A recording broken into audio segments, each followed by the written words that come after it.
and welcome to 647, 6 stories for 7 a.m.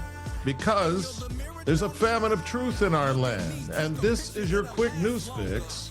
And the truth starts now. And it's Tuesday, Tazewell Tuesday. You cannot confuse me on this topic. And what helped was that I had a speaking engagement this morning to go to a Christian high school and to speak in front of 100 juniors and seniors about the sanctity of life, what God has to say about it, and my whole story as I was a child of rape, started out in an orphanage, adopted by a lovely Christian family, and on and on and on it goes. So we're ready for take one. Big Nan retiring before J6 trials. She hasn't confirmed that. I'm just pushing the story because I want this woman gone from Capitol Hill. She has done so much destruction, but you know what?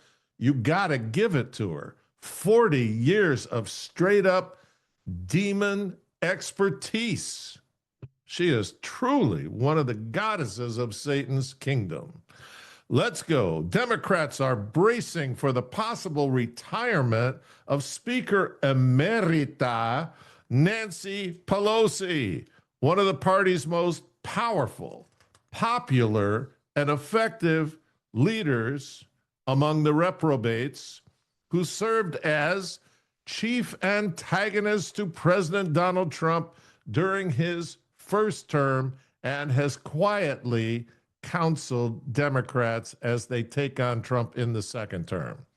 She is expected to make an announcement about her future after Tuesday's elections, when voters will consider a ballot measure known as Proposition 50 that would redraw the state's congressional lines. Pelosi is a prominent proponent of the plan, which Democrats hope would net them several seats in next year's midterm elections. I think they're supposed to get anywhere from 5 to 15. Multiple Democratic sources in her home state and in Congress told NBC News they believe the 85-year-old California Democrat will choose not to seek re-election in 2026 after nearly 4 decades representing her San Francisco-based district. And let's not forget all of the stock market theft that has caused her to be worth over $500 million. Nice work in Congress. I wish she would stay for 10 more years, said one House Democrat from California. I think she's out. She's going to go out with Prop 50 overwhelmingly passing, and what a crowning achievement for her to do that. Her departure, if it happens, would end an era in Congress, thank you, God, where her unparalleled skills as a legislative strategist, vote counter, vote stealer, and fundraiser, and creator of the J6 Fedsurrection make Pelosi the first woman to win the Speaker's gavel, and it would touch off a more furious scramble for her coveted House seat, right? So she's retiring before the J6 trials, and I hope to see a lot more of Nancy. All right, take two. The big screw. This is how big business does when there's a major, massive lawsuit against your favorite Tylenol and its connection to autism. Thank you, HHS, under the direction of Robert F. Kennedy Jr. All right, Kimberly-Clark to acquire Tylenol maker Kenvue in $48.7 billion deal. Okay? So watch the Tylenol two-step here. Kimberly-Clark is the big dog, all right? When there's this kind of litigation, and this litigation is massive. There are states coming after the makers of Tylenol, okay? Johnson & Johnson has the most exposure. but they sold part of that business to Kenvu. Now Kenvu's getting out, I'm sure, with a haircut and saying to Kimberly Clark, we'll take limited liability on these lawsuit payouts, but you're going to weather most of the storm for us. And that's why we're giving you a great deal on the stock. And of course, the executives at Kenvu they're getting millions. The CEO of Kimberly Clark's already making over 16 million. He's probably going to double it on this deal. And multiple states, Texas, North Carolina, and others are all bringing suit. There's class action suits all over the place. And you can't even get a number because there's too many people claiming. And of course, Kimberly Clark is going to stretch this thing out in trial proceedings, basically saying, yeah, we don't think Tylenol is causing autism. And so it's going to be experts against experts and all kinds of payola and nonsense. And I would guess there's going to be an award in the billions, and each family that has an autistic child is going to get about 15 grand when this all shakes out. It's not justice. Definitely is not justice. It's big business. Kimberly Clark on Monday said it is buying Tylenol maker Kenvu in a cash and stock deal worth about $48.7 billion, combining the Huggies manufacturer with the owner of Aveeno and Band-Aid. See how this goes? Kenvu shareholders will receive $3.50 per share in cash and 0.14625 Kimberly Clark shares for each Kenvu share held at closing. That amounts to $21.01 per share based on the closing price of Kimberly Clark shares on Friday. Kimberly Clark shareholders are expected to own about 54% of the combined company. Kenvu shareholders will own about 46%. The combination merges two businesses that own a number of major consumer health brands, such as Kimberly Clark's Kleenex and Scott lines. Their big thing was paper production, right? So, and Kenvu's Band-Aid, Benadryl, Listerine, and Neutrogena products. So the CEO of the new company says, we will serve billions of consumers across every stage of life. Kimberly Clark CEO Mike Hsu said in a statement he will serve as chairman and chief executive of the combined company. Recently, Kenvu's Tylenol has drawn headlines after President Trump announced the Food and Drug Administration believes the use of the pain medication's active ingredient, acetaminophen, during pregnancy can be associated with an increased risk of autism. Medical experts and Kenvu say Tylenol is safe. There we go. That's what's going to take forever. The deal is expected to close in the second half of next year. It still needs approval from shareholders of both companies. All right, take three. Snapping with one finger. Does it work? The Trump administration told a Rhode Island federal judge on Monday that it would tap billions of dollars in contingency funds to pay 50% of the normal amount of SNAP benefits in November as the U.S. government shutdown persists. So let's translate what that's about. Trump doesn't want to be rolled over by the Democrats. The Democrats want a slush fund that they can attach to Obamacare so they can access that money and fight Trump in the midterms. It looks like they're getting ready to slaughter him in the Virginia election tomorrow and the New Jersey election tomorrow. And he's coming out today for Cuomo. Okay, that's the day before the election. I mean, that's really not trying to win. So just get ready tomorrow because the legacy media is going to say, oh my God, they slaughtered Trump in all these elections. Do you know what that means for the 2026 midterm elections? He's done. It's over for him. He's going to be impeached. And this whole thing that all these MAGA goofballs are excited about will be toast. That's the story. All right. Let's watch it play out. So Trump is saying, I'm not going to pay all the SNAP funds. I'll pay 50% of them.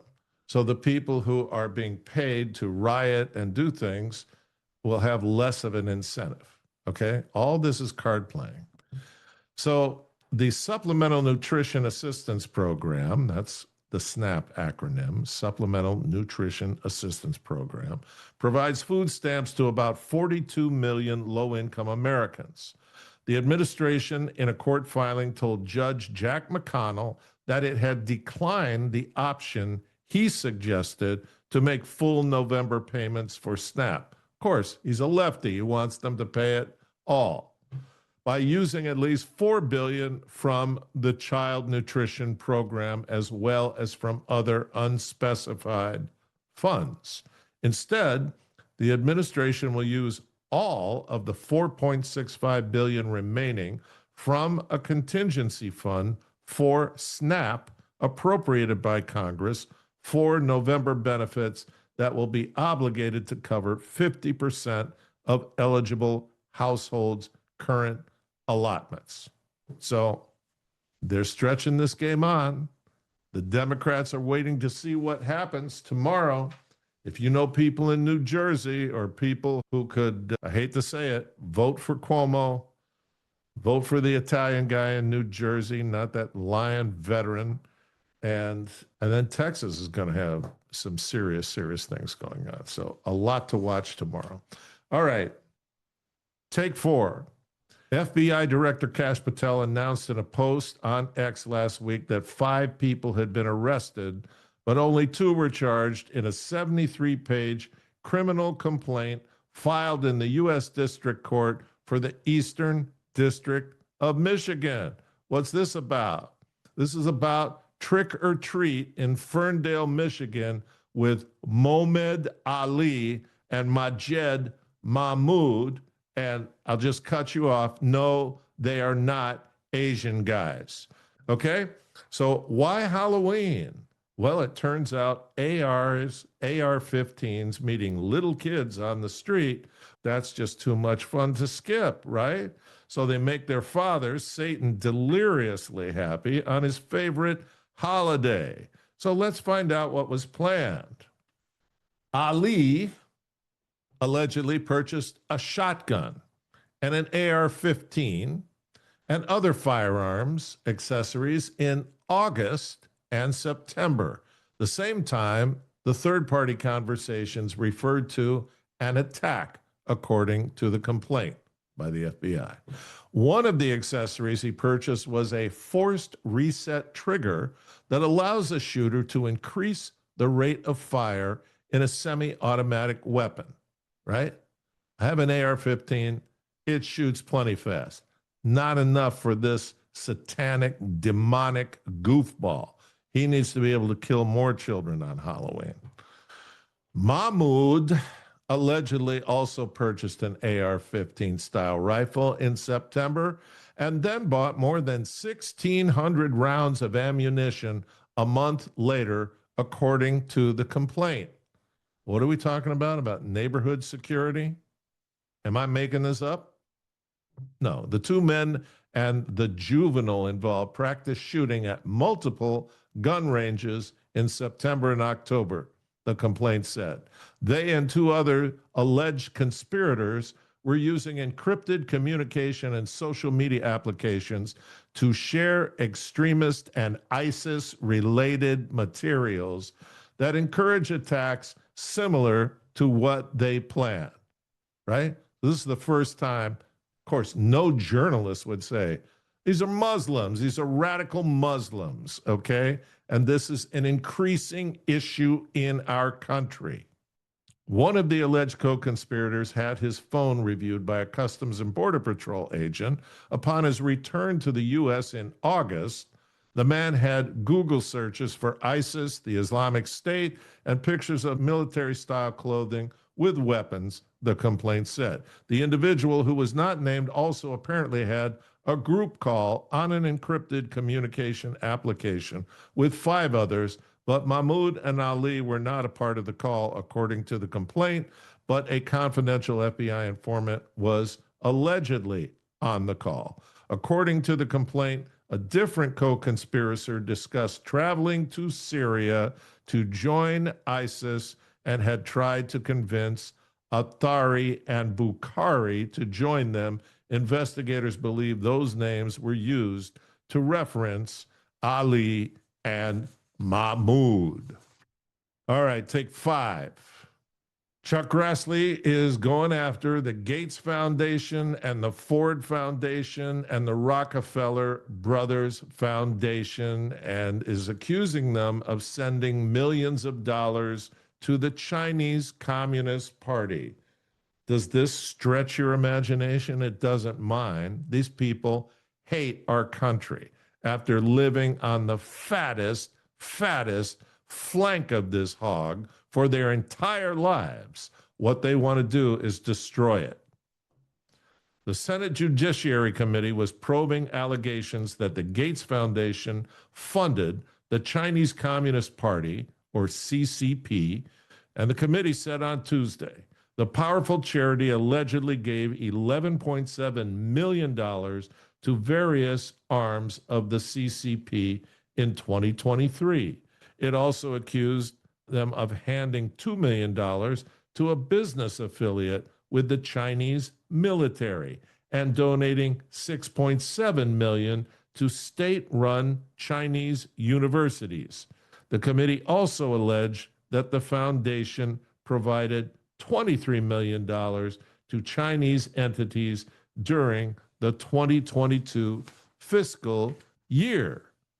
The Rockefeller Brothers Fund and the Ford Foundation were also under investigation. The Senate Judiciary Committee said both allegedly donated millions to Chinese Communist Party-linked entities funding China's Belt and Road Initiative, the committee said. The committee planned to review the tax-exempt status of all 3 nonprofit organizations. It said the committee chairman, Chuck Grassley, gave them until November 10th to answer questions about their donations. Grassley sent letters to the foundations about the probes on October 27th. According to recent reports, your organizations, through grants and direct payments, have funded the Chinese Communist Party and its allies, Grassley wrote. I am writing today to ask you whether these reports are true or not, and if true, how your organizations comports with 501c3 requirements. To maintain tax-exempt status, an organization's activities must be charitable in nature and may not directly support or promote the interests of a foreign government. I don't know. I don't know if I'm going to live long enough to see that thing ever come to punishment for those 3 commie, lunatic, elitist foundations. The problem was the original people were patriotic Americans. Now, all generation after generation of wealthy, pampered idiots. Now it's great-grandchildren who are probably all blue-haired and punctured and just reprobate on reprobate on reprobate. That's an interesting study. What happens when generations of reprobates continue to fornicate with one another and create this generation of complete, utter lunatics who would do something like this? All right, enough. Take 6, the Advanced Reprobate Mind Study. So this is not going to be a normal take 6, okay? And not because of the people involved. We normally profile professional victims in our exposés of reprobate elites, right? They're always victims, and they always want things that are insane. But today we're going to look at 2 women who decided, as the Bible says, that we are never, listen up, we are never the victims of our circumstance. And this relates to one sentence from Romans 8:28. And we know that all things work together for good to those who love God, to those who are the called according to his purpose. All right? So we're never victims of our circumstances. So our story today is about two women. They're both 22 years old. They're conjoined twins. They share two legs. They have one pelvis between the two of them. They have one set of reproductive glands. They're joined at the torso. They both have two arms. They have two hearts. They have separate shoulders, separate necks, and separate heads. But each one controls one leg. So Carmen controls the right leg, and Lupita controls the left leg, right? They're 22 years old. They were born in Mexico. They live in Connecticut. They were only expected to live for 3 days when they were born, okay? Carmen says, we've had a lot to deal with, but we have a great life. The sisters can sense each other's emotions, and Carmen says Lupita has really good intuition about people. So if she says somebody's okay, then I'm friends with them. Carmen is in college, studying to be a veterinary nurse. Lupita wants to become a veterinary tech, right? Pets don't judge. Can you imagine these guys working with dogs? You think a dog would ever go, whoa, you two are a freak show? No, never. Dogs are so much better than people in a lot of ways. So Carmen got married recently to an American guy named Daniel McCormick. Lupita was not interested in dating, but wanted Carmen to be happy. So what's the result of that? Okay. I wanted to do a straight up, what can I say, godly story about these two women in a tough situation who seem like really, really nice people. And 98% of everything I could find was prurient garbage about their sex life because it's two conjoined women and one husband, okay? It's disgusting. It's so stupid. And how our news media and the entertainment industry and Netflix and everything just continues to press our civilization into the garbage dump. This story is about two normal women in an incredibly challenging situation, which they handle with grace and love and are a lesson to each and every one of us. And the coddled people that we profile in this ARMS thing, they're normally elites with money. They certainly don't face the challenges of conjoined twins. And, you know, it's just a shame, but it's a lesson, okay? These people have decided that they are not the victims of their circumstances. And they say, you know what? We have a great life. It's a lesson for each and every one of us. So I want 647 and Trust and Obey to have a great life. You know how we do that? I bet you do. You got to like us. You got to share us. You don't get these kind of stories anywhere else. And you have to make comments. If you like this kind of story, let me know. I'll do more of them. Maybe not. I'm really a jerk that way. But I want you to make comments anyway, and I want you to push us out to your network. All right? And then finally, what a great lesson these two women are. God, thank you for Carmen and Lupita. You said in the first paragraph of Ephesians 1 that before the earth was formed, you knew each and every one of us, when we would be born and when we would die. That's a hard thing to wrap our minds around. And also, these two women Why did they get that challenging life? I don't know. No one's got that answer, but look at how they handled it. Grace, absolute grace. Thank you, dear God. Please spread your arms out over this whole group, over this whole community of 647, and bless them Tuesday. We're getting very close to hump day.